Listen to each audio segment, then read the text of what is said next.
Finally. Finally, I know. How are you though? I'm doing well. I can't even complain. Just glad to, just be able to hop on here. And there's been some, rescheduling, but I'm glad that we are finally here. And but I'm good. I can't complain. Okay. And that's all that matters. We here today right now. That's all. We're just gonna go on from here. Okay, sounds good. But you met me to get started. You met me at the book fair at the library in South Bend, Yes. um, which I purchased your book, which this is the book we're going to be talking about today. Okay. And my name is Red. What I do is I read people's books and then Okay. I interview them and ask them questions about just the book in general and things of that nature. And then once we do the interview was posted on my YouTube channel, which is called Red Book Club Podcast.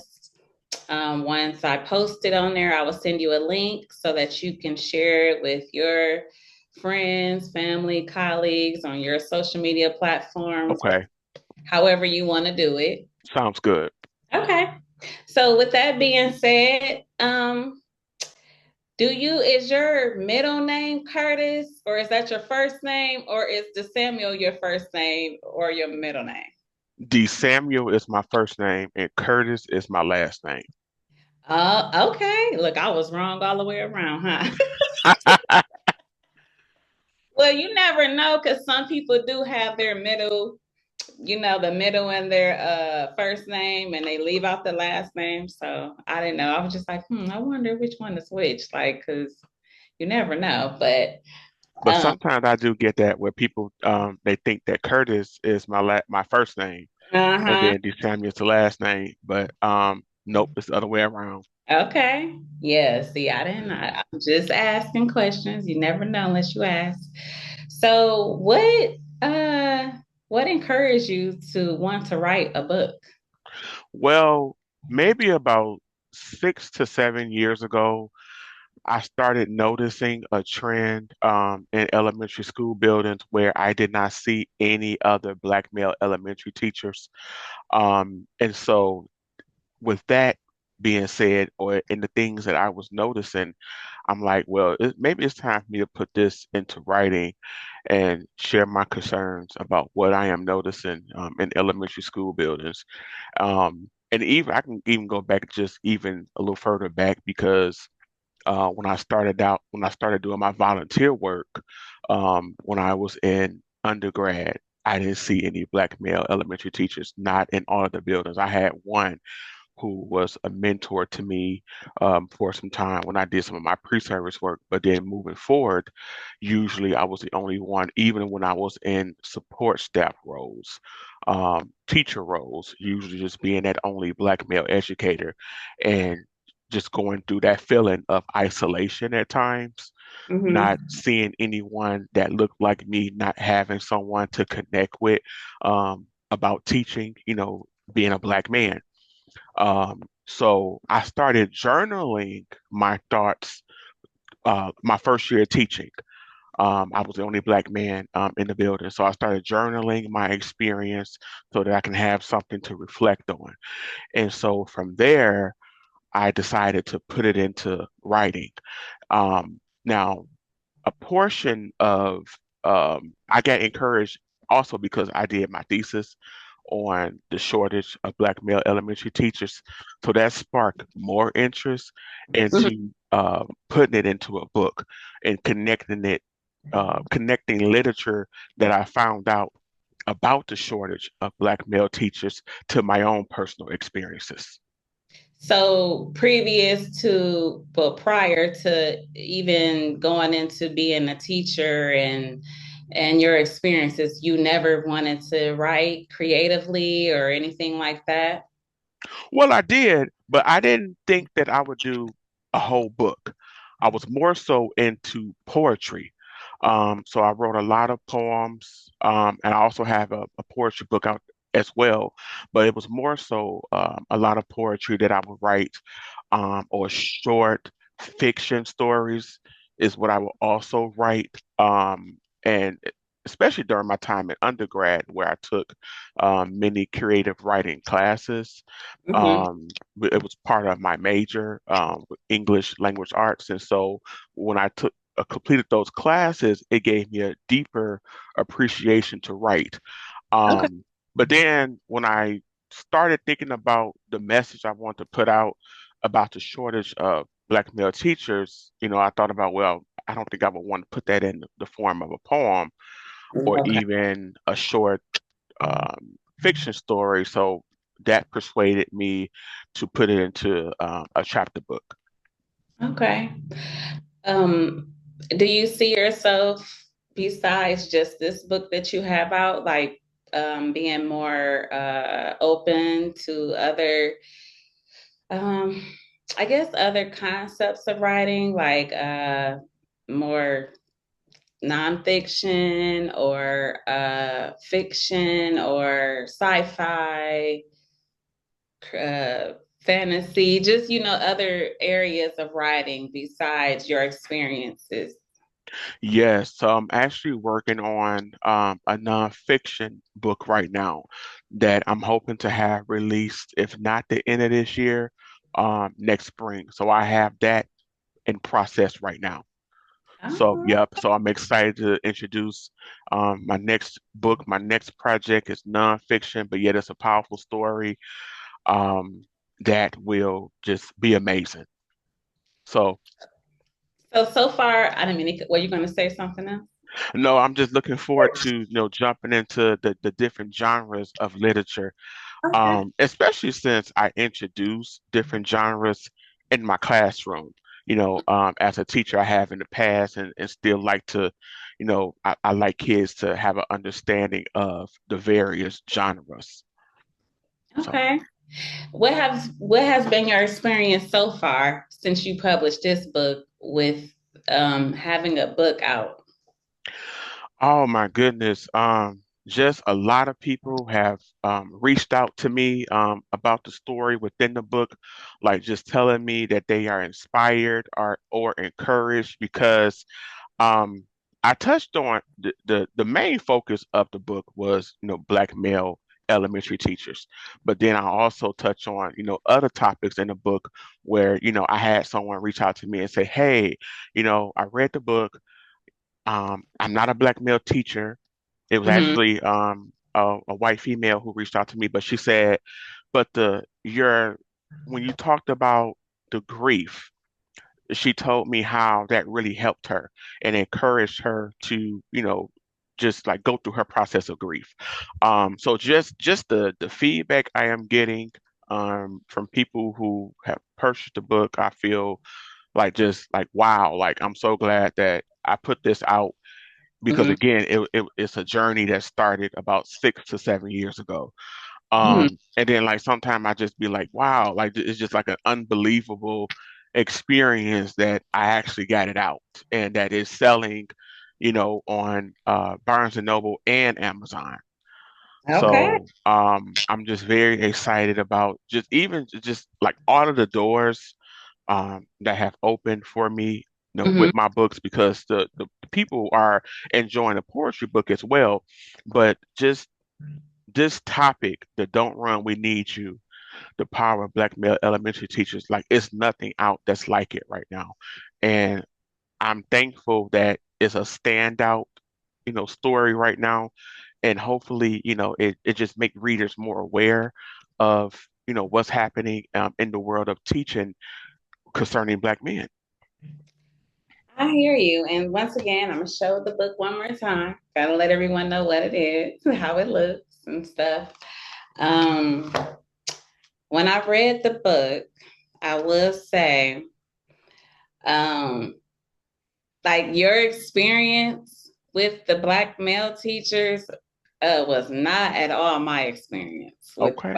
It was not at all my experience, but you're writing from your experience, so I Hmm. understand. But I couldn't imagine like not seeing, I guess without in my own life, not seeing a Black male teacher because I have. Hmm. Um, So I don't know. With that being said, do you feel as a teacher yourself when you're teaching? Because I know you've been in different settings of teaching. Hmm. When you're in a predominantly maybe black neighborhood, or I would of teaching, do you feel like you have to take on two roles? Like, do you feel like you have to play teacher and father to the students? Yes, absolutely. Um, yep, taking on that role as teacher, father, counselor, but definitely that father role, because many kids come into my classroom from a single mother household. And so they are coming, some come and they welcome a father figure. And then there are some that I've had students that resist it, or have told me, nope, you know, you're my teacher. And it's not like I say, well, I'm trying to be your father, but there are No. some who just come in and say that. But I find many that come in and they just enjoy just having a solid male figure in the classroom, me being their teacher. So I've had to wear that hat, and I wear it proudly, because what I have learned about teaching is if I cannot reach the whole child, then they struggle to learn. They struggle to receive the content that I am teaching if the whole child is not addressed. So if I need to put on my father hat, that father mentor hat to help them get a breakthrough so they can receive their education, then I do that and it come naturally. Okay. So not you've never felt at a time where you just wanted to just strictly be a teacher. You didn't want that to play the second role, a father role. I have. But what I learned over the years is how to turn it on and off. So in my beginning years, like my first year teaching straight out of college was in a predominantly black school where I had to learn how to be both. And I didn't know how to turn it on and off. But as time went on, to prevent burnout, I had to learn to adjust. I had to learn, hey, today this is we got to get into this content, Mhm. and then it's like my spirit man just let me know what I need to do in certain moments on certain days. So I had to learn the skill of turning it on and off. Right, right. I'm glad you distinguished the two, like what it had to be, because some people would collaborate both, and like you said, then that turns into burnout, Yep. and it makes Thinking, you not want to do your job anymore because you're trying to fulfill both roles, and really, you're there for one role technically, and it's your choice to choose the second. But mhm. yeah, I'm glad you really distinguished that. But I'm glad you brought up college because I was going to ask you, like, so I know you have to do a full-time internship when you're studying to be a teacher. Mhm. How did you manage to keep up with that financially? Like school, and what was your resources to keep up with that so you can maintain your internship? Well, to be fully transparent, and I share this story often. So while I was in college, I had an apartment, because I did not live on campus. I chose not to live on campus. But fortunately enough for me, I was able to get a Section 8 voucher.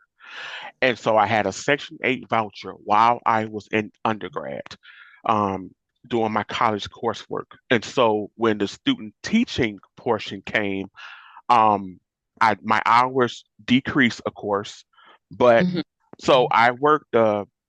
It's just like everything kind of just worked out. I worked a before and after school job, so I would go to the school and do the before school shift, and then I would do all of my classes right after, and then I would go back and do the after school portion. So I was able to do my classes in between.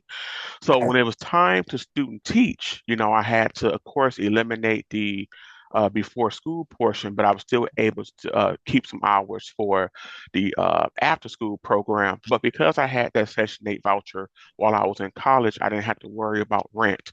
And then also my parents were just very strong and supportive in my life. They helped me out tremendously. My mom and my father, Mhm. uh, mom and dad, they just came through for me with anything, with any everything I needed to get through the student teaching. Professors took me under their wing.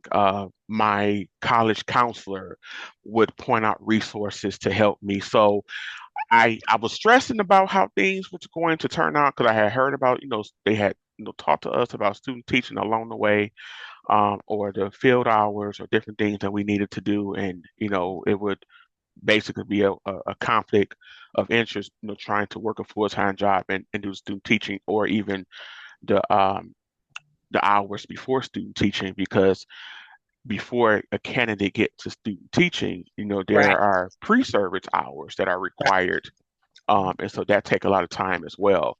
But because I had a village behind me and with me and by my side, I was able to get through it. I know that's right. Um, Say it takes a village. it does. However, and I made a note about that in my book. Not Mhm. everyone is fortunate to have that village when they reach that student teaching time.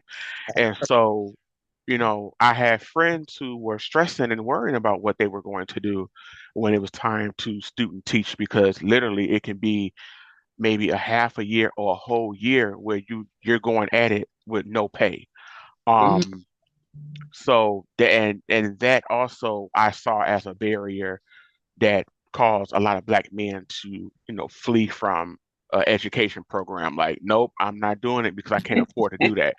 Um, but Right. fast forward to today, I know for at least in Michigan, programs have been developed to give candidates grants and different things that they need to, make it through any type of student teaching. Yeah, because I read that in your book too. Like a lot of your people, your friends and associates there were going into other fields because of what you just said, the pay and things of that nature. Do you feel like because do you feel like you teaching, providing a service outweighs what your pay is? Yes, yeah, absolutely, because I felt called and actually chosen to teach a long time ago, as a child. And it was just something that I could not shake. I tried to look into, other professions while in undergrad to figure out, something else, a different path, something that would generate more income, but yet I always fell back to teaching. Mhm. So I definitely consider the calling of it and even the ministry aspect of it outweigh the income, and that's what have kept me in the field for so long.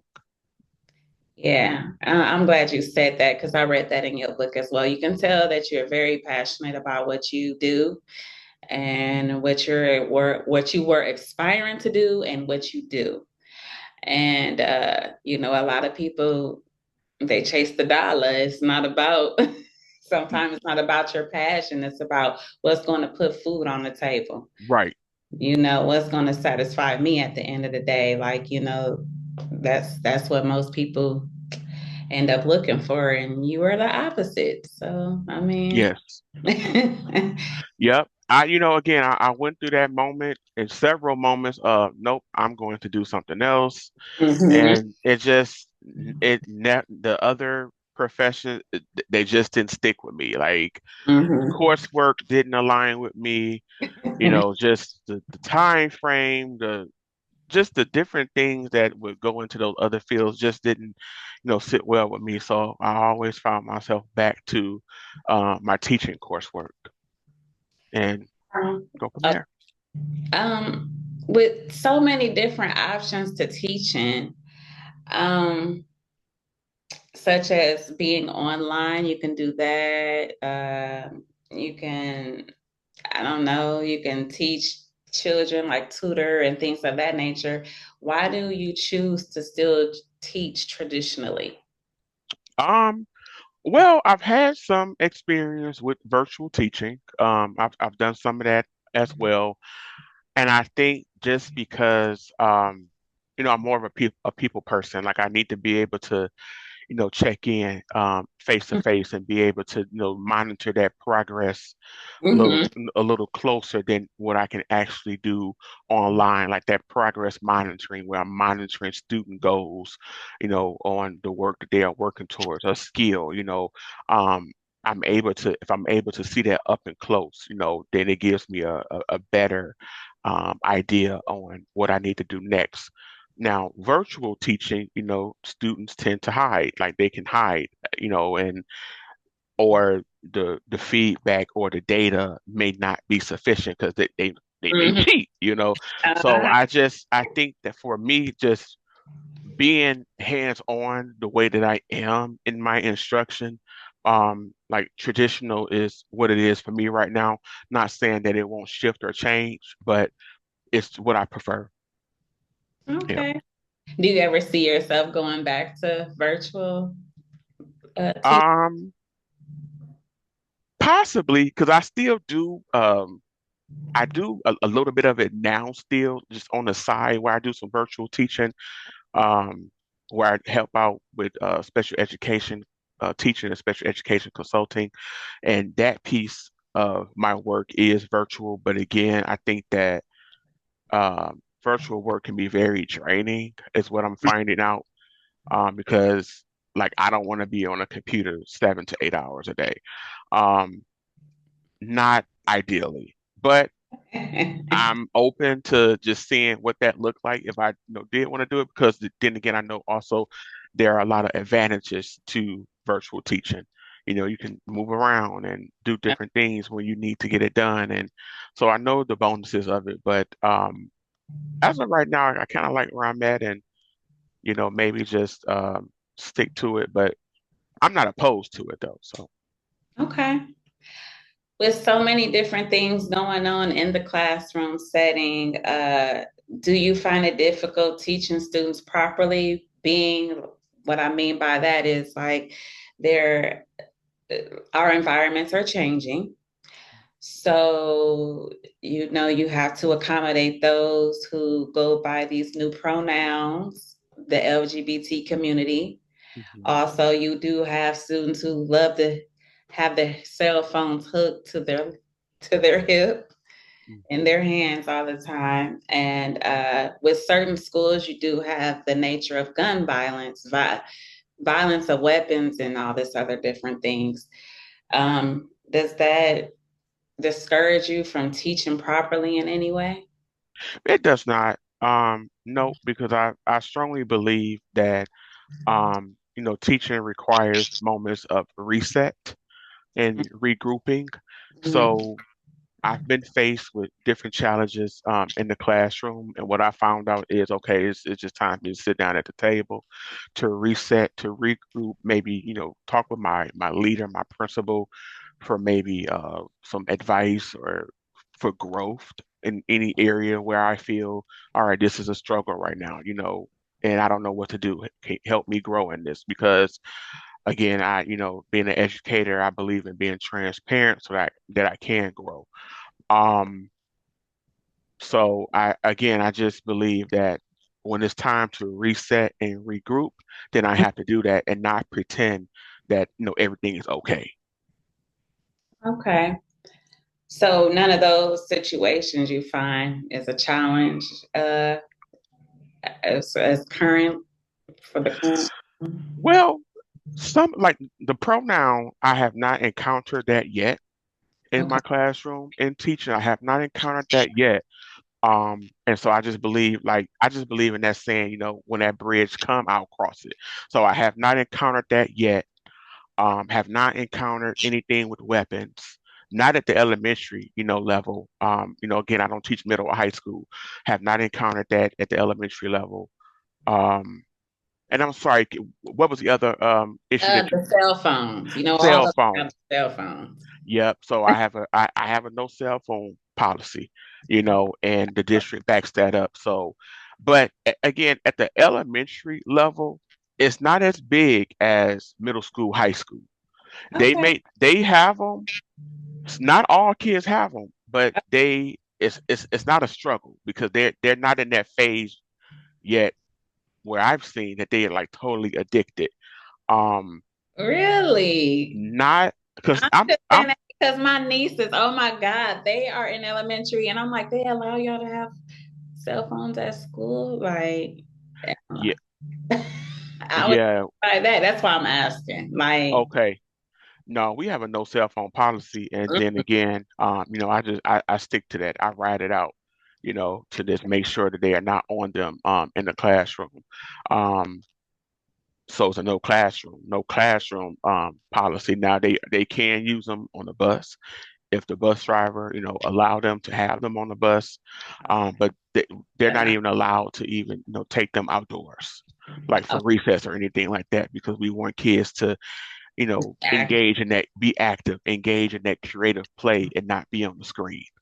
I heard that. That's good. Yep. I'm telling you, I did. School has changed so much from when we were in school. I'm like, you can have a cell phone in school. You can do this in school. Like, it's so many people who can be called Queen Sheba instead of their real name. And it's just like, how does that have anything to do with teaching? Right. And I think again, teaching is one of these professions where you have to have a strong backbone. You have to be a strong educator and have that strong skin, so, when kids come in with these different things that they feel they want to do that does not align with school procedures or school expectations or my classroom expectations, like I know I can't be afraid to discipline. I can't be afraid to correct, and I'm not. I'm one that do not play. I'm fair. I enjoy, teaching. We have a good time. I enjoy laughter. But in my years of experience, like they know I don't play. So it's you really I tell people who are getting into the field, be compassionate about the profession, but Hmm. also develop that thick skin and stick to classroom expectations, because if not, you will quickly have a zoo for a classroom. Oh, And you that don't want that. right, that part. Ooh, because then you won't be able to teach anything. No, nothing. Nothing. So set the expectation day one and ride that expectation out. Yeah, Set it and ride it. I know that's right, for real. Yep. Do you see any comparison to you being a teacher and you being a writer? I do, because I think the two go hand in hand. Because I teach writing, like I'm teaching kids how to write stories or get into writing different genres of literature. So now that I'm doing it, now that I have a book out, I'm like, wow, like because it's something that I can teach. I can teach a child how to put together a sentence or put together a paragraph for a page, that flow into a book. And that's something that as I was writing my book, I kept in mind, okay, this needs to flow. And which Right. is something that I tell my students when they are writing, make sure your writing flow. Don't go to, talking about apples to monkeys. Like you need to make sure it flow.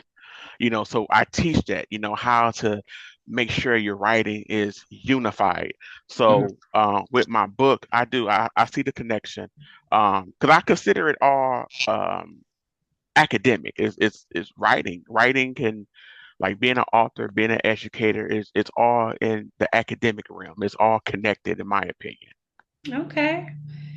Yeah. So it's just like you said, it just flows with you. It's Yep. not nothing complicated. It all just one in one. Like, yeah, just flows. That's good though. What would you tell someone who is trying to be an author? I would say my big advice right now is to take your time, um, chunk it as best as possible. When you have an idea, write it down. Don't delay the thought that's coming to your mind about something that you want to include in your book. Write it down right away. And I tell people what worked for me was I kept a notebook or my MacBook right there on the side of my bed. Mhm. Especially when I first started out about 6 or 7 years ago. So any idea that maybe came to me in the midnight hour, about what I want to discuss or write about, I quickly wrote that down so that I wouldn't forget. And then I can go back to it later on and elaborate. So I just encourage any aspiring writer to, keep a notebook, a journal, your laptop, by your bed, because I can't speak to everyone, but for me, a lot Hmm. of thoughts, come to me in the midnight hour, whether it's about my writing, whether Hmm. it's about teaching, praying. A lot of stuff come to me late in the midnight hour, and I write that. I like to be able to write it down because if not, I may forget about it once I go back to sleep. You get up the next day, the day get going, then now I have no idea what that thought was, or I'm struggling to recall it. So I think my biggest advice is keep something nearby that you can write down ideas. I call them popcorn ideas that you can later elaborate on.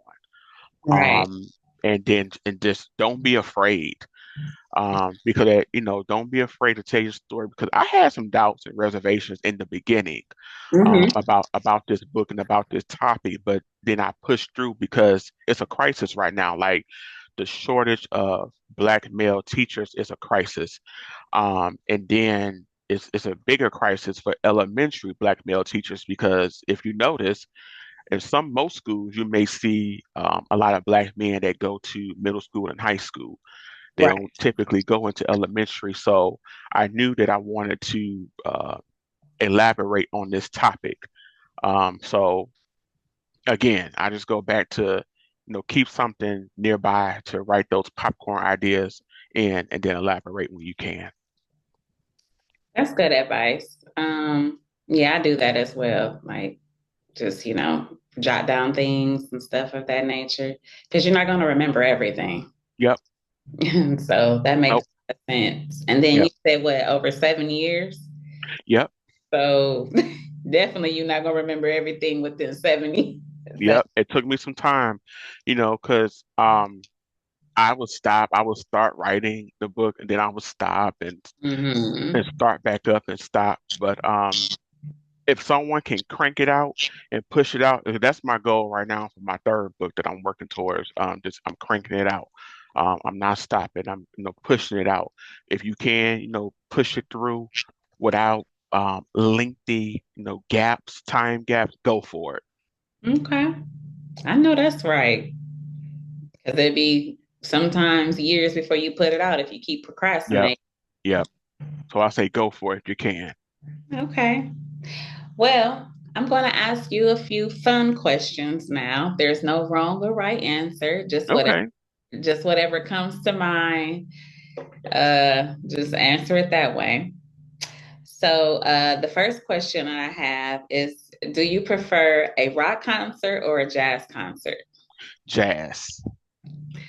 and why? Jazz is just relaxing, it's soothing.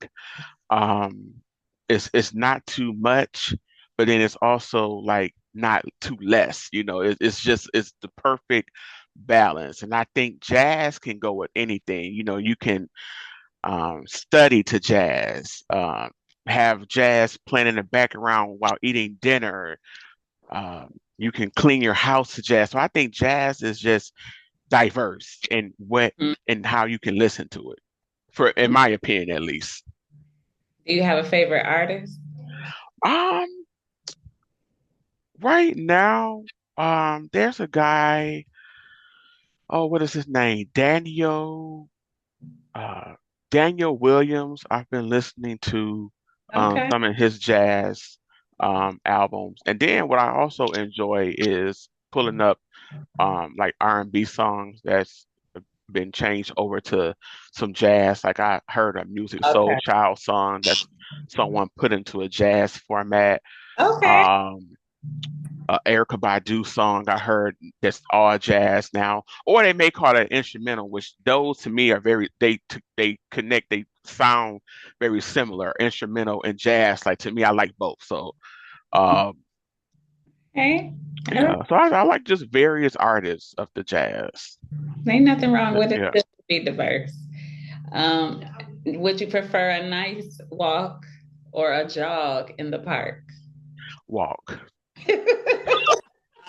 Yeah, walk. I'm not at the jog stage yet. I'll get there one day, but right now I enjoy walking. So especially if it's hot, like nope, they not about to find me passed out somewhere. I know Nope, that's right. not yet. I'll walk until I get there. Till I Right. get to the jog phase. Okay. Okay. Do you prefer to live in the city or in the country? Country. Why? Um, Peace, tranquility, the greenery of it all. I like to host and barbecue and do different things, so that may bring a lot of people, a lot of cars, and so I Okay. like for people to have a place and space to park when entertaining, and maybe living in a city, where parking may be limited. Or for me, I like quiet and it's too noisy because I lived in a city. I used to live downtown Grand Rapids, Michigan at one point in my life, and that was super busy, very loud. Okay. So yeah, I just enjoy the peace and quiet of country and the freedom to do what I want to do. I know that's right, because it is restrictions with the city now. Yep. Um, and are you reading any books right now? Um, there is one, I have it right here. I'm reading this one right here, Equity Audits in the Classroom by Okay. Catherine Bell McKenzie and Linda Skerler. Like it's really just a good book for educators who are like looking into maybe admin at some point. So this is one that I'm currently reading. And then I'm always in my UFly book, which is just a great teaching tool that I use for reading instructions. So I'm always in my UFly book. Okay. Um, but for pleasure, I would just say the equity book right now because it's again, there's a lot of um, I guess scenarios about teaching an admin, but then also a lot of personal stories in it that resonate with me. So that's what I have going on right now. Okay. And are you a part of any book clubs? I'm not yet at least. Okay. Well, as I told you today, this interview is going to be on NIRED Book Club podcast, which is Okay. my YouTube channel. And I would love for you to subscribe and be a part of my book club. Just by going on there and subscribing, that automatically includes you in the numerous of other authors that I will be presenting on that platform Hmm. real soon. And you can go check out one of their books and see like if it's something that you may like out of all the people that I would be publishing. Should be real soon, but yeah. So Okay, absolutely. I will check into that and yeah, I would love to join that. Thank you for letting me know. Okay. before then, I would definitely reach out and send you a link so that you can share it on all your social media platforms and Okay. go from there. And when you have your next book done, I want to do this again. Hopefully, we don't have all the all the what do you mean? What do I want to call The it? the rescheduling. But Thank you. it's fine. We got here. That's the Yeah, point. We yeah. got here. But I'm I glad to be here. you and thank you. And I would love to interview again when you get that book done. So if you could just keep me posted, we have each other's Okay. email contact. I Yes. would love to be able to get purchase that book and read that book and go from there. Sounds good. Sounds amazing. I do want to mention that I do have a poetry book out. I'm not sure if you saw that or not at the book festival. Yeah, I was gonna say, I don't know. Maybe you did have it out, but I was just more drawn to this book. Yep. But maybe you did have it Yep. that there. But I'll Yep. get that book too. I'll Okay. support you any way I can. Okay. I have your email, so then I'll know how to reach out so that I can get both copies, Okay. that and then the new one that's coming out. Okay. Sounds good. Thank you. Thank you so much for spending your lovely time with me, and you have a great day. You too. Thank you, Miss Naya. I appreciate you. You're welcome. All right. Bye-bye. Bye. Bye.